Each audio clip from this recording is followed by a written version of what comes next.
Centre of dental treatment के सभी दर्शकों का एक बार फिर से बहुत बहुत स्वागत है।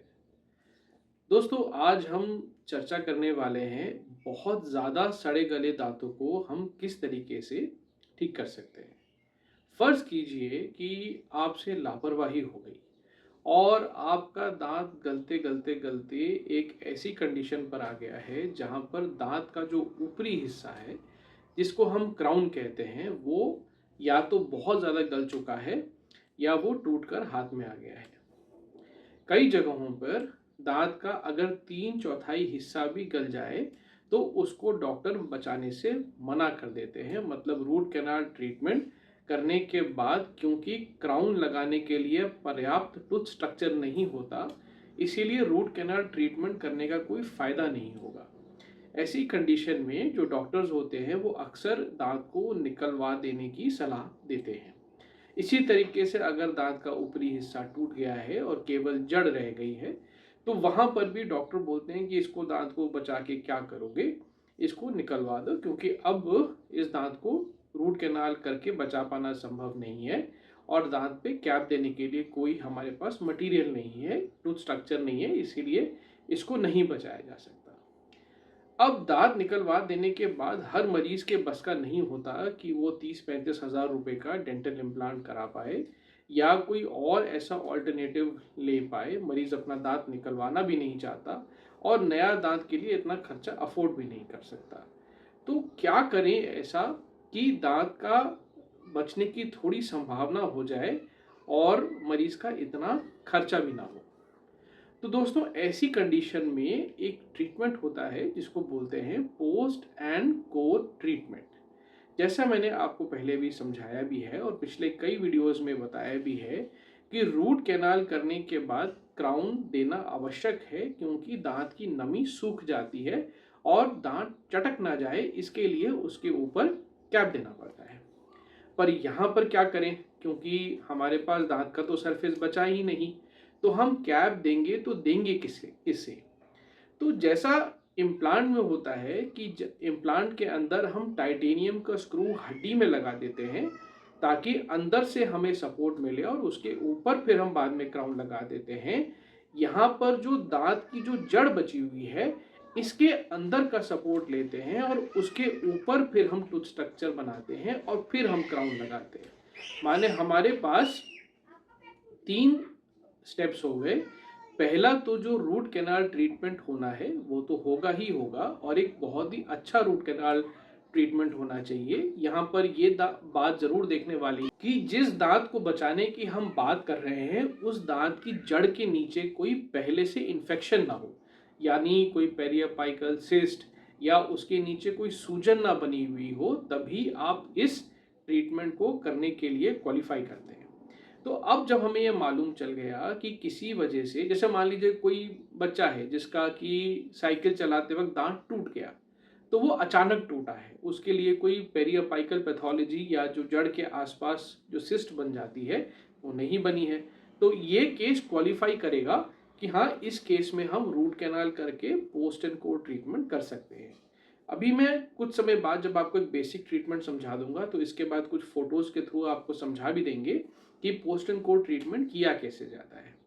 तो जो रूट कैनाल ट्रीटमेंट है वो तो होगा ही होगा, पर रूट कैनाल ट्रीटमेंट करने के बाद जब हम जड़ को बंद करते हैं गट्टा पर्चा पॉइंट के बाद, उसका फिर वेट करते हैं, 4-5 दिन का वेट करते हैं। और जब पेशेंट को कोई दिक्कत परेशानी नहीं होती है, पेशेंट कहता है मैंने रूट कैनाल ट्रीटमेंट करा लिया, मुझे अब कोई दर्द परेशानी, कोई सूजन नहीं है, कोई सेंसिटिविटी नहीं है, तब फिर हम दांत का जो जड़ का अंदर का आधा हिस्सा है जिसमें कि गट्टा पर्चा पॉइंट भरा हुआ है, उसके अंदर हम एक पोस्ट डालते हैं। पोस्ट को ऐसा समझ लीजिए जैसे कि धरती के अंदर जाने वाला कॉलम या कोई ऐसा स्ट्रक्चर जो कि अंदर से सपोर्ट लेगा। और ये जो स्ट्रक्चर होता है ये कई मटेरियल्स का बना हुआ हो सकता है, ये मेटल का भी बना हुआ हो सकता है, ये फाइबर का भी बना हुआ हो सकता है। कई जगहों पे स्क्रू पोस्ट होते हैं, कहीं पे गोल्ड पोस्ट होते हैं। तो पोस्ट की क्वालिटीज बहुत अलग अलग तरीके की होती हैं। यहाँ पर कौन सी पोस्ट किससे अच्छी है ये मैं चर्चा नहीं कर रहा हूँ, क्योंकि आपको आइडिया ट्रीटमेंट समझाने के बारे में है। मटेरियल में कौन सा अच्छा कौन सा खराब है ये डॉक्टर्स का व्यू है। पेशेंट को ट्रीटमेंट क्या होता है ये मेरा ऑब्जेक्टिव है आपको समझाने के लिए। तो जब उस पोस्ट को हम जड़ के अंदर डाल देते हैं तो वहाँ जाके उसको फिर हम लॉक कर देते हैं एक कंपोजिट की हेल्प से या सीमेंट की हेल्प से। तो हमारे पास जो दांत है उसका एक एक्सटेंशन बन जाता है जो कि जड़ के अंदर से निकल रहा है।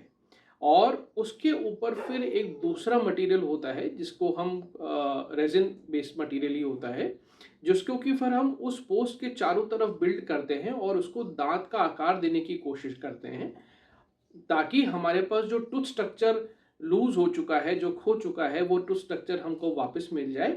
और फिर जब एक बार वो कोर बिल्डअप बन जाता है तो अंदर का हिस्सा पोस्ट कहलाता है और जो उसके ऊपर का हिस्सा होता है उसको फिर हम कोर कहते हैं। तब उसके बाद आप अकॉर्डिंग टू द सिचुएशन आप चुनाव कर सकते हैं कि कौन सा क्राउन उस एरिया के लिए सबसे अच्छा रहेगा। फिर आप उस एरिया का नाप लेते हैं और नाप लेने के बाद जब वो क्राउन बनकर आ जाता है तब फिर आप उसको जो है उस पर्टिकुलर जो आपने पोस्ट एंड कोर का एक अरेंजमेंट सेटअप क्रिएट किया है उसके ऊपर सीमेंट की हेल्प से उसको चिपका सकते हैं और ऐसे दांतों को बचाया जाता है। यह बताना भी बहुत आवश्यक है कि पोस्ट एंड कोर ट्रीटमेंट एक बहुत ही सोफिस्टिकेटेड ट्रीटमेंट है। ये हर किसी के क्षमता में नहीं होता है और अक्सर हम मरीज को बता के चलते हैं कि 50-50% चांस है, हो सकता है बच जाए, हो सकता है कि ये ट्रीटमेंट आपका फेल भी हो जाए। तो एक संभावना बनी रहती है, इसीलिए एक अच्छी रूट कैनाल करनी बहुत आवश्यक है और उसके बाद इस पोस्ट एंड कोर के ट्रीटमेंट को भी अच्छे से एग्जीक्यूट करना बहुत ज़रूरी है, तभी हमें इसके लॉन्ग स्टैंडिंग रिजल्ट्स मिलते हैं। आमतौर पे पोस्ट एंड कोर ट्रीटमेंट एक दांत के लिए ही किया जाता है। ब्रिज के लिए हम इसको कंसिडर नहीं करते क्योंकि लोड बहुत ज़्यादा हो जाता है दांतों के ऊपर, इसलिए जहाँ पे ब्रिज जैसे बड़े बड़े स्ट्रक्चर्स होते हैं वहाँ पर हम पोस्ट एंड कोर का एडवाइस नहीं करते। आमतौर पे एक दांत के लिए ही इस ट्रीटमेंट को करना ज़्यादा अच्छा रहता है और प्रेफरेबली हम प्रीमोलर्स या प्रीमोलर से आगे के दांतों में इसके सक्सेस के चांसेस ज़्यादा होते हैं। पीछे के दांतों में जहाँ फर्स्ट और सेकंड मोलर्स होते हैं वहाँ पे बहुत देख समझ के पोस्ट डालने चाहिए क्योंकि उनके ऊपर जो फोर्सेस आती हैं वो काफ़ी बड़ी और स्ट्रांग होती हैं। तो कौन सी जड़ में पोस्ट डालना चाहिए और कौन सा पोस्ट डालना चाहिए वो सब according to the operators excellence और कैपेबिलिटी वहाँ पे देखा जा सकता है। तो आइए अब आगे एक दो केसेस देख लेते हैं जहाँ पर आपको मैं समझा दूँ कि कैसे हमने पेशेंट के ऐसे दांत ठीक करे हुए हैं ताकि आपको एक बेटर वीडियो से आपको आइडिया लग जाए।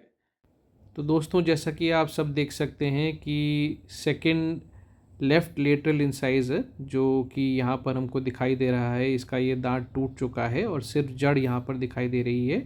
पेशेंट दांत निकलवाना नहीं चाहती थी, इसीलिए इन्होंने रिक्वेस्ट करी कि हम कुछ इनके लिए करें। तो पहले तो हमने एक अच्छा सा रूट कैनाल इनके लिए किया और उसके बाद ये आप कोर देख रहे हैं जो कि पोस्ट लगाने के बाद आपको दिखाई दे रहा है।